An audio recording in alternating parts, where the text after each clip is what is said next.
and Me. I'm thinking I'll just do a live video. Why not? I never edit these videos anyway before I put them on FlossTube. So this is Magpies and Me. I'm Belinda, and today I thought I'd do a Christmas special for everyone. I thought I'd show you some of the Christmas ornaments I've made over the years. So without further ado, I'll get started.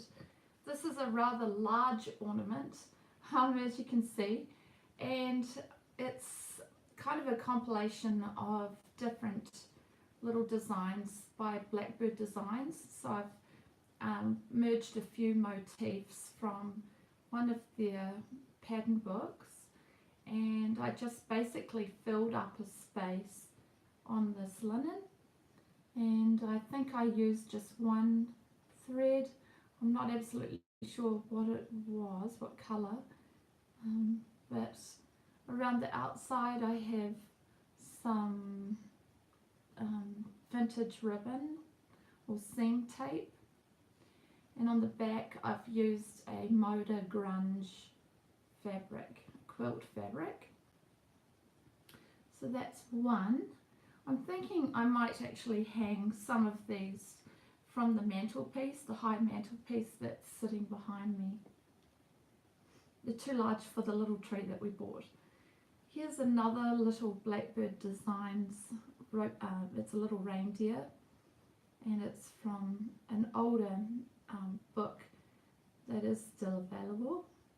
Again, there's some Moda fabric on the back of that one, pretty little Christmas fabric, and I used some silk ribbon for a hanger. I've got some Brenda Gervais designs here. This was a design that Brenda put out a few years ago, and she had identified a candle holder from Hobby Lobby that she used. Well, when I went to make this pattern, I couldn't find those candle holders anywhere, and I looked on Etsy and found the name of a woman in Seattle who made work from metal, and she actually custom built this snowflake candle holder for me. And so I went to all that trouble just to recreate that design that I loved so much. So I really do enjoy this particular pattern, and I'm sure you could still purchase it. So that's also using the vintage seam tape ribbon. I have another couple of designs by Brenda Gervais also. You might recall seeing these little reindeer kits that were available some years ago. Let's see if I can show you. It's a bit of a glare. There's the little Santa. Hi Tracy, I see a little message popping up on there, so I guess you're still up. It's far too late for you to be up, but hi. So yes, I'm filming in New Zealand, and I see that my friend in North America is watching. But I love these little guys, I really do. There's that one, and then the smaller one that is grazing. Let's see. I'm getting glitter all over my fingers.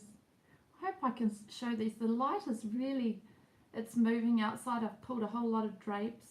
I hope these are showing up okay. Tracy, you could put another message on there to tell me if it's working. I see you like the bow. Well, the reason I'm wearing this headband is because today I went into the nearest town to buy some Christmas props for a work do that I'm holding for all the staff at work. So I thought, oh well, I'll just wear the headband that I'm going to be wearing on Tuesday. So those were the Brenda Gervais pieces. I'm going to show one design that is based on a Shakespeare's peddler design. I found this kit in a cross-stitch shop in Florida some years ago. It was just with the linen and the thread, but the message on here says, "Oh, the holly, she bears a berry, as blood it is red, and Mary, she bore Jesus, who died in our stead." And my husband and I had fun trying to create a copper handle for this, and I used copper wire that I thread around the handle. I've also used copper tape for lead light windows around the outside. It was adhesive actually, so it just folded easily around the design. So I'm going to hang that somewhere, not sure where. We just got our Christmas decorations out last evening, and I'm going to decorate later on today. Right, so my favourite handmade ornaments are a series that was put out by Brooks Books Designs, or Brooks Books I think they're called. And these are German wedding ornaments, or German Christmas ornaments, but it's a tradition in Germany for the bride and groom to have wedding ornaments that they make, and each of these designs that I'm showing you does have a specific representation, different virtues that they represent. So these designs are available, and honestly I loved stitching them.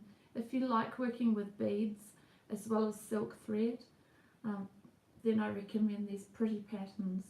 They use Belsoir thread, silk thread, and also I think there's a few over-dyed threads that they add in. On the back I'm using, and I've done about 7 of these, that's pure silk, a piece of material that I had in my collection, and the vintage seam tape ribbon all the way around the outside, and little pearl teardrop buttons, which I have sort of put on, I think on the corners, and then one on each side as well. So that's one. They use a lot of fancy stitches, so you'll see a few different fancy stitches on there, lazy daisy stitches, running stitch. So there's a heart, it's a good one for a cross stitcher. I love the wee spool and the scissors with the pearl handles. Those really are little pearl beads. The bows have gone flat on these, but I have to try and fix them up. These have been folded and have travelled all the way from America to New Zealand, and I tried really hard to look after them, but they've got a little flat, those bows, so I may in time replace the ribbon at the top and put a more supple bow on each. This is another one. I love it. I love the wee blue cottage with the picket fence at the front and the gate. There's even a couple of sheep in there. So it represents the centre of the home, I guess. The heart is the home too. I love these. These are just so pretty. I really feel like they're heirloom pieces. Only trouble is I don't have anyone to pass them on to. So goodness knows what I'm going to do with these. Here's another one. So we've got an interior design. These feel very cottagey to me, which I like because I love old cottages. The little house I'm filming in, we've tried to represent an old cottage, and inside and out. So that's really lovely. You've got a jar full of pickled preserves, other jars on top of the little shelf at the top, a bottle of maybe vinegar or olive oil, and a basket laden with fruit. These are so pretty. I don't know if you can see the beads along the bottom there. And actually there are little incandescent, oh there we go, if I hold it on an angle you can see all of the glass beads. These are Mill Hill beads, and pearls on the mantelpiece or the shelf as well. See if I perhaps show them on that angle, they might be a little more noticeable. But every one of these little patterns actually does have 2 sets of beads on them. There we go, catching the light there. Lovely pine cone, snowflakes. I think these are so clever, the designs. I much admire them. You can see I've just used the seam tape again. Not ideal perhaps in the way it's worked. I do like the sides, and I kind of just ruched the some folds randomly around the outside. I basically just mimicked what I could see on the cover of the design itself. Little teapot, so pretty. Look at the wee cakes. I'm sorry my voice is deep, I actually have been ill again. So dealing with, I've got some kind of temperature and some kind of infection, but possibly asthma as well. They put me on an inhaler, so I've been kind of under the weather. Oh, those cakes look so good to eat. And look at the pretty fork. I'll go up a little bit. I love it. This is me to a T. These patterns really are. They really reflect my personality and my interests. This was the first one I stitched in the series. Dear little bird on its nest. Oh, it's so sweet. These are incredibly charming. And I think it's lovely, it's kind of refreshing having some Christmas ornaments that don't necessarily look Christmassy.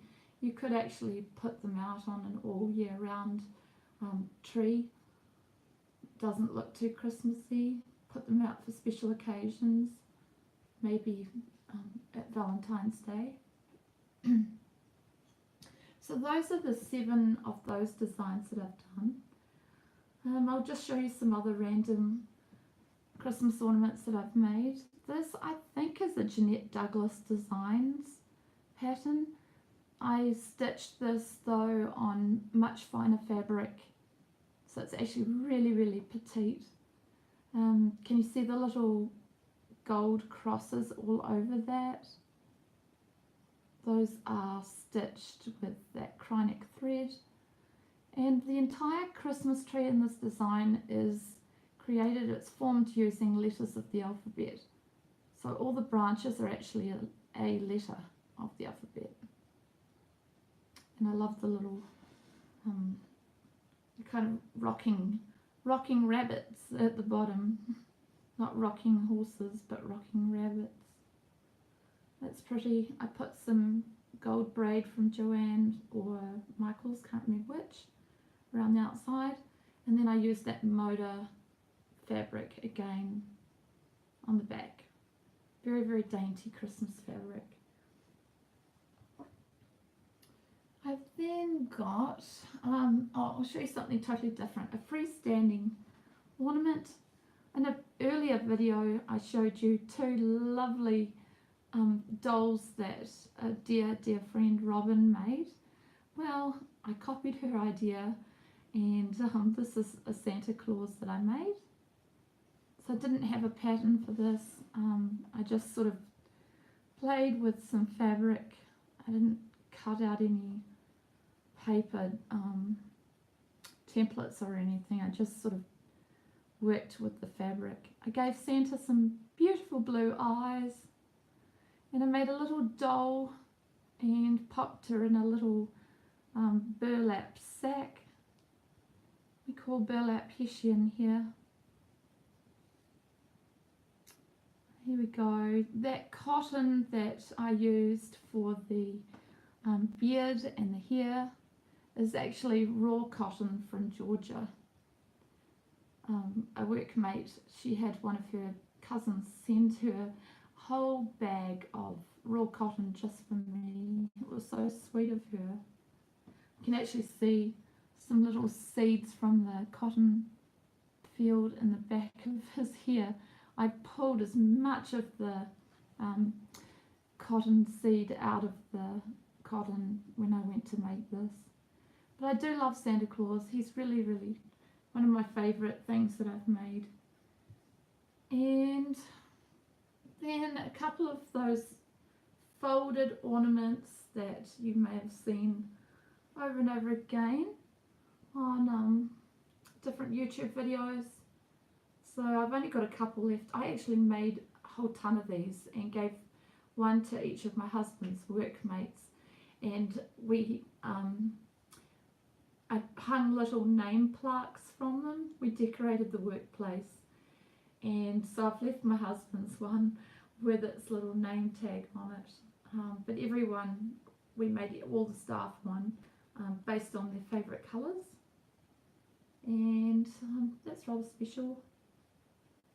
So I only have two left. There's that one. I need to make some more actually, and this one. I like the blue and silver for a change for Christmas. Quite nice.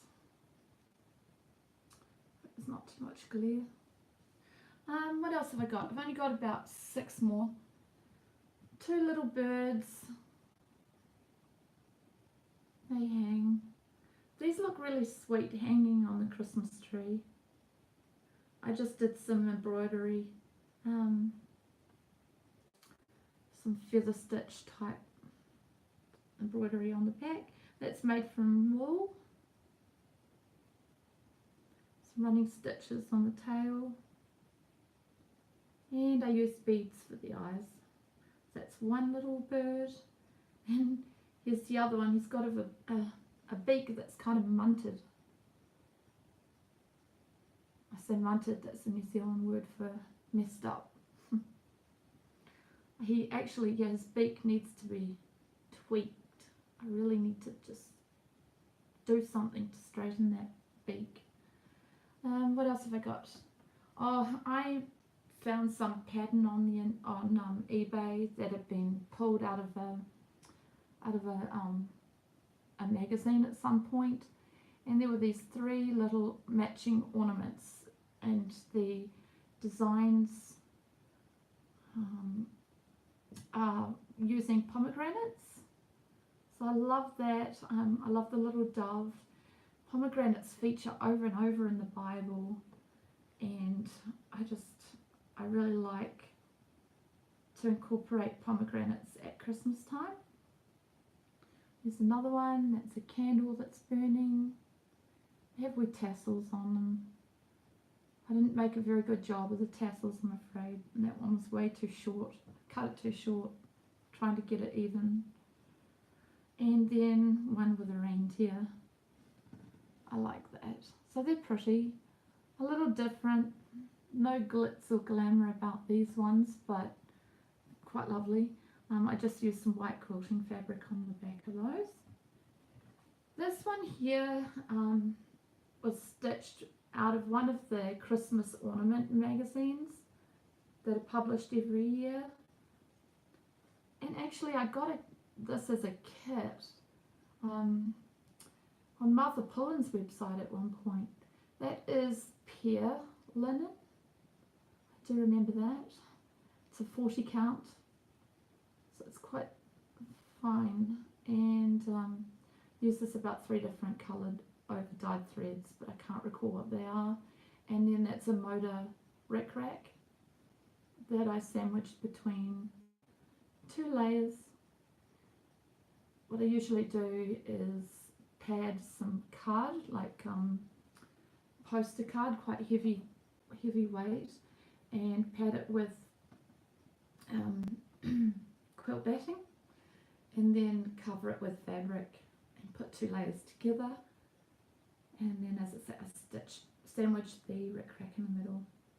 So that's a bit nice. Actually there is one more. I'm not really fond of this one though. I think it's a bit goofy.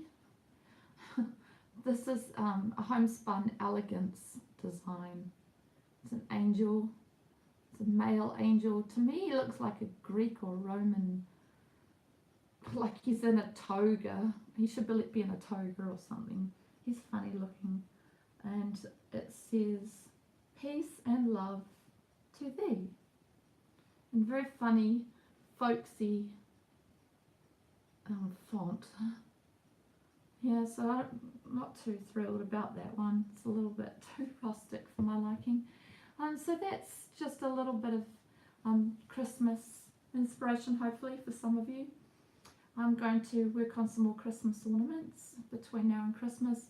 I've put away my Thanksgiving piece that I was working on. It's almost finished. I'll show it in another regular video. And I think I'm just going to end here. Say hi to all my best friends over in America. Hi Tracy, Delma, Robin, Linda, Diane, Patsy. Who have I forgotten? I said Tracy. Joan, can't forget you. You're unforgettable. So yeah, hi to everybody, and Merry Christmas. It's not too early to say that. Have a good week, and thanks for watching Magpies and Me. Bye.